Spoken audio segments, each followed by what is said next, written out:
Welcome back to another episode. We are in the UK this week and speaking with Sylvie Lui. Sylvie is an executive voice, accent, and communications coach. She is also a DEI and intercultural corporate communications consultant that is empowering confident voices globally. Sylvie, welcome to the show. Thank you so much, Enrique. It's so lovely to finally be able to speak in person. Well, thank you for joining me. I was chatting with you earlier. I did not want anyone else to cover this particular topic about voices and your voice except you. And folks, we will be discussing just that. Speaking about using your voice as a tool for leadership. Now, before we get into that, Sylvie, tell us a little bit about you. Sure.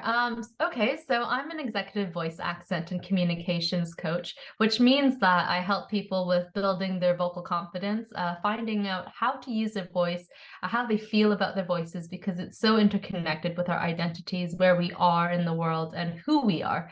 And also, when we're looking at effective communications, that leads into all different sorts of things like presentations, meetings, pitches, and things like that.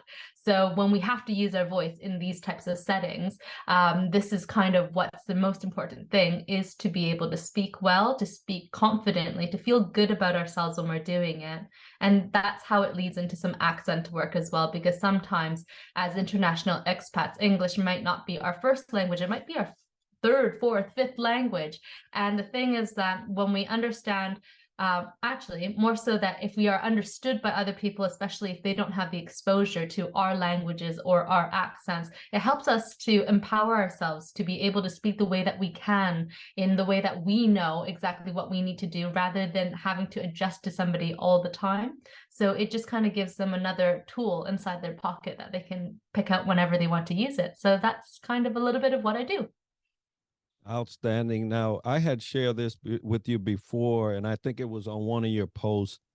When I was a younger sailor, right, early in my years in the Navy, my accent was an issue. And I was in meteorology, oceanography, and so I had to brief. You have to stand up in front of people, you have to present the weather Mm. in a way scientifically based and your forecasts and all of that. And for the first 2 or 3 years, I was in a sense berated for my accent. I was looked down upon because they could not understand me, or it better say one person could not understand me out of all people. But it was an issue. And so I had dove into digesting really the dictionary and how to pronounce words. Now, back then, computers were not a thing. Mm. And I had to kind of create this new me based on the trouble that I was seeing in terms of my accent. Now, I wanted to ask you, what got you into the voice arena? Because it's not that many people that cover this. Yeah, it's a really, really small group of people who end up studying voice actually. So how I fell into it. Well, looking back at all of my studies, it actually really is aligned what I've studied and what I do now today. I haven't been the person who's just studied one degree and jumped around to something else, because looking back, it has literally set me up for what I do today. I started off with a bachelor's of art in speech communication and fine and performing arts. Then I studied a little bit deeper into voice through some acting work for only about a year to 2 years. But that's when I really started understanding what the voice was, because we had some courses in it. And then from really falling in love with the voice rather than acting itself, I went a little bit deeper to find my voice in an intensive that I did in Canada. And once I found my voice, I didn't know what I was going to do, but I ended up looking to see what other types of studies I could do to help other people find their voices. And so there were only about 5 masters of voice programs in the world. And I ended up getting into one of them in the UK, which is where I am now today. And That's really how I ended up doing my master's of voice and then ending up teaching voice as a profession.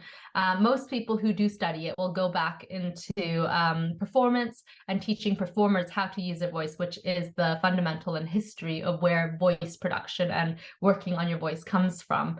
But I've bridged the work and married it also with soft skills and communication skills so that I can help people who don't usually get the exposure to this type of work to help them to also develop their own voices. So that's kind of how I fell into it, I suppose.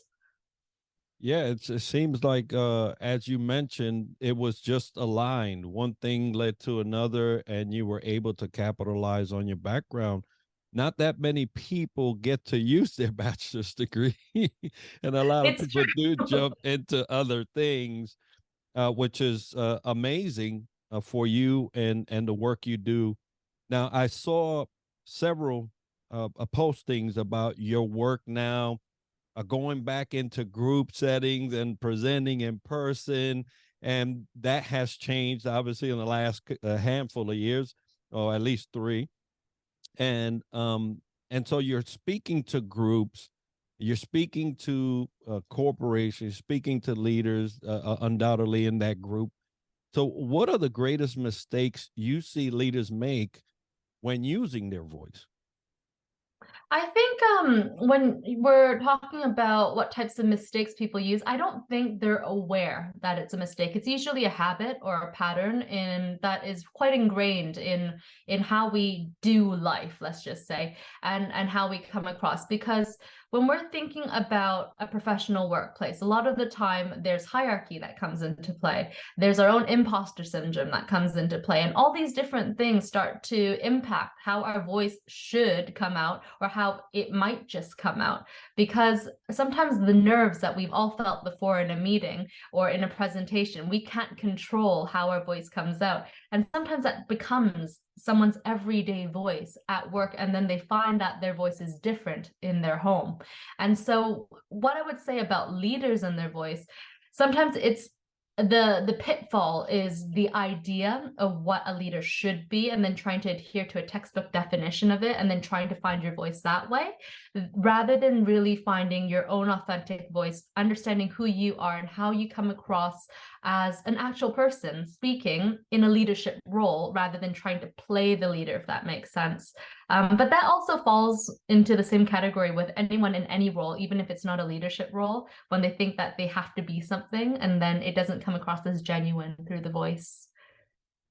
I love that because there are some things we think leaders should be, right?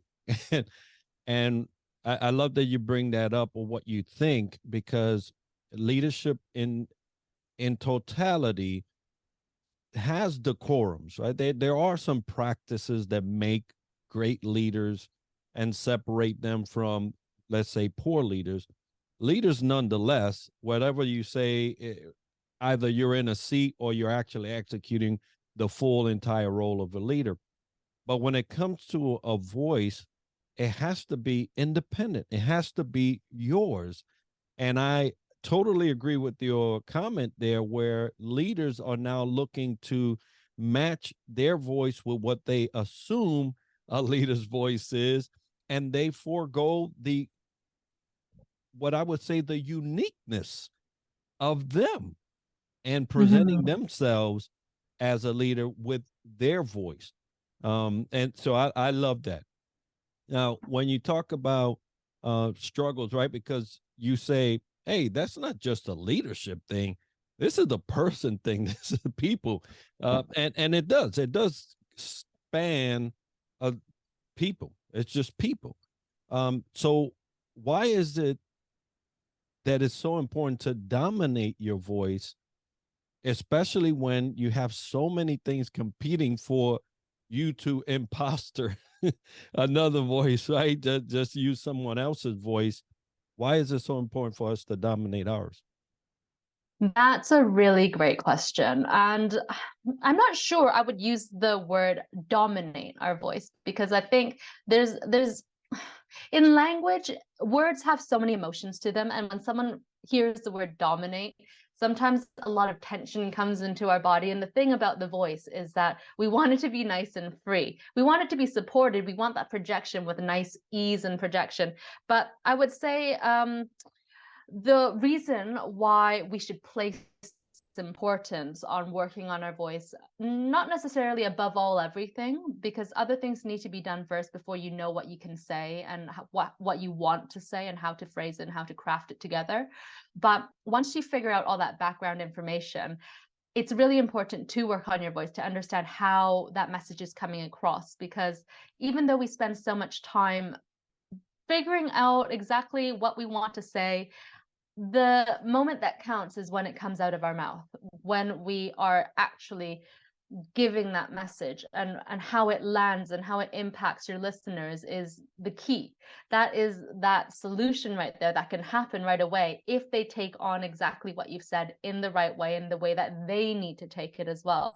So I would say the reason why it's so important to work on our voice is because it really matters how the listener is impacted by how we share something through our voice. But if we don't work on that, we can't tweak the little tiny different things inside our voice that can help them to understand us, help them to take in the information the way that we want them to take it in.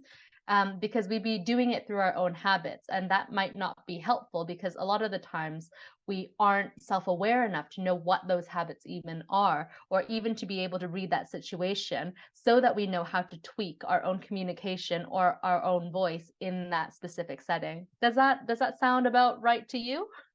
Yeah, yeah, and I like the fact you bring up the dominance word. It is very almost combative, the possessive, right? But when I'm talking about dominance, it's just making sure that you actually uh, harness your own voice and you start to use that and start to explore that. So yes, I love your explanation there in terms of that. Now I've heard a lot of people say, "Hey, I don't care what you think. I'm gonna say how I want to say it, and whether you like it or not." There are a lot of soft skills that have to come into play when you start developing a voice and really caring about how it lands on somebody. Because I've seen a lot of people get broken down. I was one early, and I mentioned my experience with accent and voice. But there are some people that just don't care, and they'll tell you how it is based on them, right? Based on them. And there's a lot of struggle. We struggle a lot of times whether we want to compose this to land right, or we just want to say it regardless. And so why do you think that people struggle so much with using their voice? uh, you mentioned adopting somebody else's voice because sometimes we think that's how we, they want to Mhm. hear it and things like that. Why so much struggle? Well, something that you bring up that's really important is that the people who don't care about how their voice is taken because they want to do it their own way anyway are likely the type of people that also aren't very open to listening to everything as well. And so when we're talking about leadership here, because I know you focus more on leadership, what is a great leader, right? A great leader does listen. A great leader does take everything in and then figures everything out and then gives the information out rather than just saying, this is my way, I'm going to have my blinders on. And so it reflects everything that has to come out in the voice because it's a mindset thing, right? Depending on what our mindset is like, it's going to formulate how we want to communicate and how we feel like we should communicate. And so when I'm teaching voice, I look at everything from a very holistic approach and everything from a very inclusive lens because to get the most out of someone so that they're not struggling that much is to help them to develop their full potential, which is to help them to recognize what their strengths are and to help them understand where their opportunities for growth are. So once they understand that, you can help them to grow there rather than just berating somebody about what is their weakness. And it not isn't necessarily a weakness in that regard, it's that subjective opinion of that specific person at the same time. So if we're able to see things from a very big perspective like that, we won't feel like that we're berated just because our accent is not understandable or very clear to a specific person. But we start to understand that, oh, this person's not understanding me, but these people are. Okay, so what do I need to do right now to help myself, to help him understand me? And so when we start to ask these types of questions, we no longer have the immediate victimizing feeling inside our own bodies, a feeling that we're not enough, because that is such a hard thing to also overcome over time. And it's a lot of trauma that happens to our voice, to our emotional well-being. And when we feel confident about our voices, it takes a long time to get to that place, to really feel like we have fully, like you say, harnessed our entire voice and to use it in the way that we want to. So that's why I think we have to be very careful, very mindful with giving feedback to people, but also to help people to develop in a good way as a leader is to help them to understand how their voice is coming across. Are they using their voice? Are they, what are they missing? But how do you then phrase that with your voice to give it in a nice mindful approach so that they can continue growing but still have that feedback that they need so they know what they need to work on? Yeah, absolutely. Yeah, it's funny you mentioned that scenario. I chose to go to the dictionary. I Mm-hmm. chose to make words count and matter more. But I did it from a victim side, right? It was more like no one's ever gonna do this to me again. I improved. I got educated. I was able to surpass that time in my life and propel. I mean, it allowed me to succeed like you would have no idea, but it was still inspired in a very tense moment in my life. You mentioned trauma. Leaders need to understand that sometimes when you speak in a voice that's not yours and you have not taken the time to consider how it lands, it causes trauma. And then now you start killing off your team from inside. And Mm-hmm. so that's one of the important things about that I see about making sure uh, that you're talented in doing this voice thing and using your voice effectively, efficiently, and for the betterment of your team. Because I've seen it go sideways, and I tell you, it doesn't really doesn't feel good, and your team has to go deal with that every day. So Mm. leaders are in a position to get better. So what's one thing, and you mentioned one, but what's one thing that leaders can do today to start using their voice effectively? I would say the number one thing is to listen first, to listen openly and listen really, really well to some of the things that aren't even said in between the pauses, what that tension in their breathing, whoever that you're speaking to, is like, because then you can read the situation so much more. And once you've had some time to take all these little tiny details in, it will inform exactly how you should be using your voice next. So that would be probably the number one most like umbrella thing I would say would work for everybody. But there are a lot of leaders that will look for something more general, like they get put into a leadership role, a managerial role, and they don't know how to kind of assert their authority. But there's the idea of authority as well, and the grounding of our voice that helps us to convey a little bit more of the firmness that comes from the bottom side of our voice if we're connected to our bodies. Some of us aren't very connected to our bodies, and our voices kind of sometimes only come from our neck or only in our head, and then we don't really believe the authority as much than when it's in the body. So sometimes finding that groundedness in the voice can help you as well if you're struggling to find some authority in your leadership. I love that. Listen, get grounded. I had a one lady comment on after we had chatted for a while, and she said, Enrique, you have this quiet strength in your voice, in your presence. And I was like, quiet strength. Strength could come from something quiet, but it's because I guess the groundedness that you talk about right now finding somewhere where you are grounded, it makes you a pillar. It makes you a pillar. And it allows you to speak in a way and without having to force your way through in a way where it's impactful as it's coming out and people feel that. And as for the leaders, people feel your words. They feel your words. Now, it's funny because you mentioned, yeah, right, communication right out of your throat or your head and your body. I've seen communication, words come out and the body's saying something else. And it's comical after, it's not comical during, but how people can actually get those two things confused. Now, that's a communication thing, right? Not necessarily your voice. And so leaders also be mindful that your voice is one thing and communication and how you present is two things. They cannot compete, right? They have to be in unison. Now, Yeah, they Sylvie, definitely need to be working.